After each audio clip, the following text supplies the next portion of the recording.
नमस्कार दोस्तों, आप सभी का स्वागत है कहानी अनुराग में। अभी तक आपने हमारा चैनल सब्सक्राइब नहीं किया हो तो चैनल को सब्सक्राइब कर कहानी अनुराग को प्यार दें। दोस्तों, हमारे समाज में कहा जाता है कि औरतों के पेट में कोई बात नहीं पचती या छिपा कर नहीं रख पाती।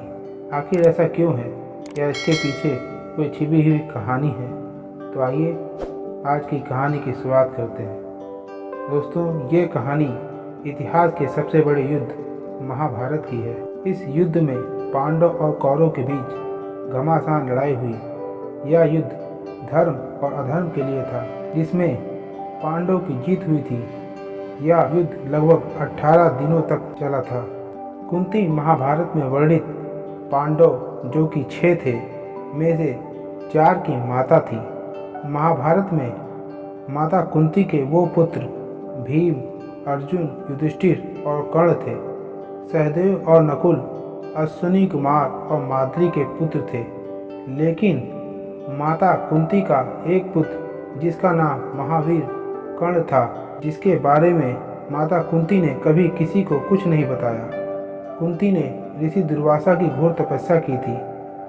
कुंती की ऐसी भक्ति देखकर ऋषि दुर्वासा बहुत प्रसन्न हुए। ऋषि दुर्वासा ने कुंती को एक मंत्र और वरदान दिया और बोला, जब जब तुम इस मंत्र का उच्चारण करके जिस भी देवता का आवाहन करोगी, उसके प्रताप से तुम्हें पुत्र रत्न की प्राप्ति होगी। कुंती ने सोचा, क्यों ना मंत्र का प्रयोग करके देखा जाए। कुंती ने सूर्य देवता का आवाहन किया, जिसके फलस्वरूप इन्हें कर्ण रूप में पुत्र रत्न की प्राप्ति हुई।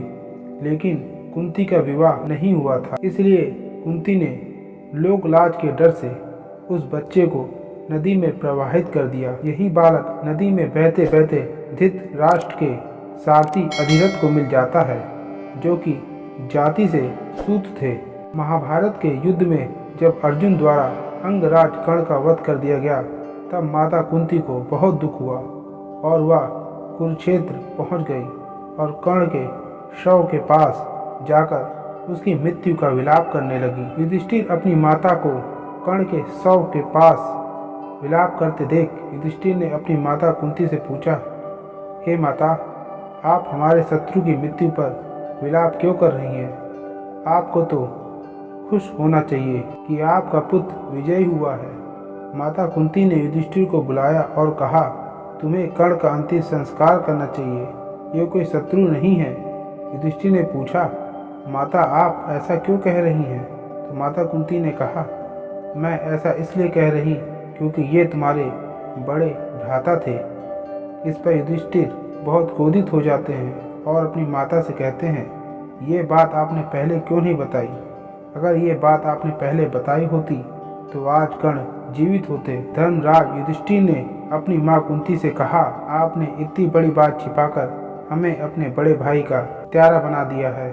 एक नारी के कारण आज एक भाई ने दूसरे भाई को मार डाला। धर्मराज युधिष्ठिर इस बात से क्रोधित होकर अपनी माता और समस्त नारी जाति को श्राप देते हैं कि चाहकर भी कोई भी नारी कोई भी बात अपने हृदय में छिपाकर नहीं रख पाएगी। इसी कारण आज भी नारी ज़्यादा देर तक अपने पेट में कोई बात नहीं छिपा पाती। वैसे भी नारी का हृदय पुरुषों की तुलना में बड़ा कोमल होता है। दोस्तों, आशा करता हूँ कि ये कहानी आपको पसंद आई होगी। अगर ये कहानी आपको अच्छी लगी हो तो चैनल को सब्सक्राइब जरूर कर दें, ताकि हमारी हर वीडियो की नोटिफिकेशन पहले आपको मिल सके।